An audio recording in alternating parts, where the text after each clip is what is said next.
It's the early hours of New Year's Day and a white pickup truck is stuck in traffic. The streets are busy with revelers in the French Quarter, the most famous tourist destination in New Orleans. The truck passes a police car and it suddenly turns right, ploughing into people.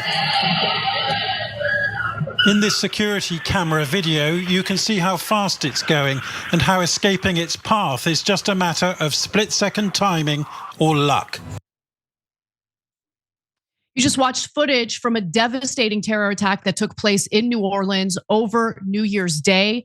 14 people were killed and 35 more were injured in this horrific attack in New Orleans amid New Year's celebrations. Now, there is still a lot to be learned about this attack. Authorities, of course, are investigating various aspects of this, including whether or not this individual acted alone and what the real motive was behind the attack. But here is what we know so far. So the man who carried out the attack was identified as 42-year-old Shamsud-Din, who's a US-born citizen from Houston. Now, he was also a veteran, and we have some other interesting information about him. So take a look at his mugshot, or a photo of him, I should say. He served in the Army for more than a decade as a human resource specialist and information technology specialist. He was on active duty between March of 2007 and January of 2015, and deployed to Afghanistan once from February of 2009 to January of 2010. Now, after leaving active duty in January of 2015, Jabbar served as an Army Reserve or part of the Army Reserve until July of 2020. And at that point, he left the service as a staff sergeant.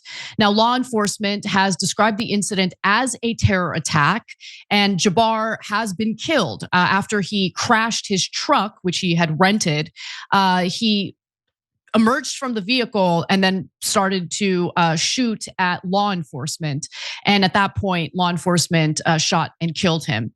Now, while the FBI is still investigating whether others were involved in this attack, so far they believe that he acted alone.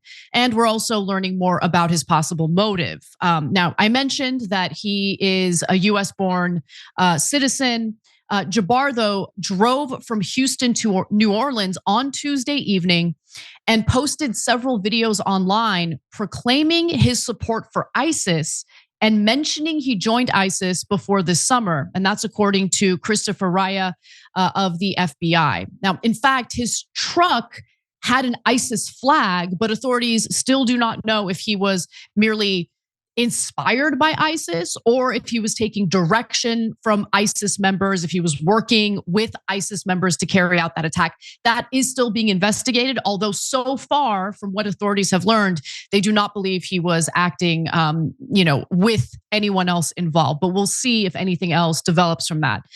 Now, Jabbar was hell-bent on killing as many people as possible, driving a pickup truck onto the sidewalk around a parked police car, serving as a barricade to plow into pedestrians, officials said. Jabbar then exited the damaged vehicle and began shooting at authorities with his assault rifle. Police say that he was also in possession of a handgun, and two officers in that shootout or in that incident were injured, one by gunfire and the other was actually pinned by the truck that Jabbar used to carry out the attack. Now, the suspect drove a rented truck through crowds on Bourbon Street and was also caught on surveillance prior to doing that attack, essentially placing or planting explosive devices in the area. Surveillance footage showed Jabbar placing two improvised explosive devices in coolers in the Bourbon Street area. Quote, "Those are the only two devices that we've been able to recover that were functional. Both devices were rendered safe on scene," according to the FBI Deputy Assistant Director, Christopher Raya. Now, the middle school and high school classmate of Jabbar's actually ended up speaking to CNN today about his religious influences, how he became a little more radicalized in his faith. And I think it's important to hear from him. So again, this was a former classmate of Jabbar's from both middle school and high school. Take a look.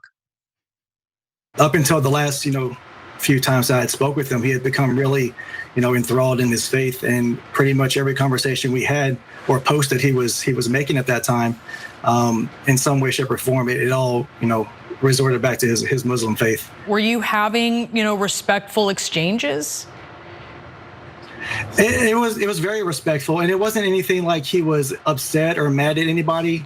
Every post and every conversation I ever had with him, he was never mad at anything. He never talked about overthrowing the government or being mad at a particular race or religion or anything like that. So while his classmate noticed that he'd become more religious, he didn't see any red flags or warning signs about it. But what I also think is really fascinating is we're learning about his past marriages, issues that he had with the law, and issues that he had with his own personal finances. And that could give us some signs in regard to what might have motivated his attack. So before we get to that, though, let's just talk a little more about what CNN is reporting about Jabbar's online videos. So he made reference in the videos to his divorce and how he had at first planned to gather his family for a celebration with the intention of killing them.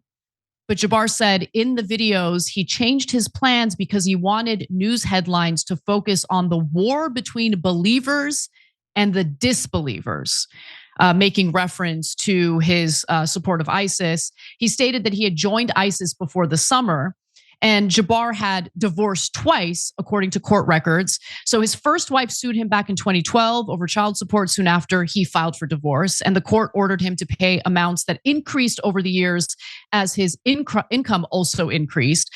The case was then dismissed in 2022, but that was his first divorce. He went through a second divorce in 2020. And at that point, a Texas judge granted Jabbar's second wife a restraining order against him during their divorce case. The order mandated Jabbar to refrain from threats, physical harm, or other stipulated behavior against his ex-wife and either of their children. And when it comes to his financial issues, he was in debt. And so in a January 2022 email filed as part of his divorce case, he wrote that he could not afford a mortgage payment on his house, which he said was more than $27,000 past due and in danger of foreclosure if his divorce settlement was further delayed. And he also stated in the email that a business that he had formed called Blue Meadow Properties, a real estate business, had lost money, about $28,000 the prior year, and that other businesses he formed weren't worth any money. He added that he had incurred about $16,000 in credit card debt. Now, he also had some run-ins with the law. There's one case back in 2000. It was like a petty theft case. He pleaded guilty to a misdemeanor as a result of that. And then in 2025, he was arrested for driving under the influence. He had a blood alcohol level that was too high to be behind the wheel. But those were really the only other, issues that he's had in his past. So it gives you a little sense of some of the trouble he had in the past. I don't know how much of that motivated his decision to carry out a horrific and vicious terrorist attack on New Year's Day. 14 people have been killed as a result, 35 innocent people injured. And critics are also very furious at the lack of safety precautions that were taken by authorities ahead of New Year's Day. Because think about it, this is Bourbon Street. You're going to have a ton of people celebrating, coming together. And so simply having police cars as barricades clearly wasn't enough. And so there were a lot of questions about the so-called security bollards. And so those are essentially like these steel or metal, little pillars almost in order to barricade an area and prevent someone from causing the kind of damage that Jabbar did here. But the authorities claim that they are in the process of being replaced for next month's Super Bowl. And so that's the reason why they didn't have those security bollards up, which I get wanting to have enhanced security for the Super Bowl, but maybe also have some enhanced security for a big celebratory event like New Year's Day on Bourbon Street. And so I'm sure we're going to be learning more about this story as it develops. It's hard to have any, strong definitive commentary on it when we don't know all the details. We don't know what the motive was. And it's just so incredibly disgusting to know that someone would feel the need to rob dozens of other people of their health, of their safety, of their lives, because of whatever they're going through. And these types of attacks, whether it's with a firearm or with a vehicle, happens way too often. And again, I just feel, I'm sad to say this, but I just feel that whenever it comes to big events, whenever it comes to some day that people are coming together to celebrate, there needs to be precaution taken by the authorities. They need to make sure that there are no excuses when it comes to the barricades or the bollards. They need to make sure that they're doing everything they can to keep the public safe. And I don't feel like that happened in this instance. And, we'll see what we learn more as this story develops. But that's all we know for now.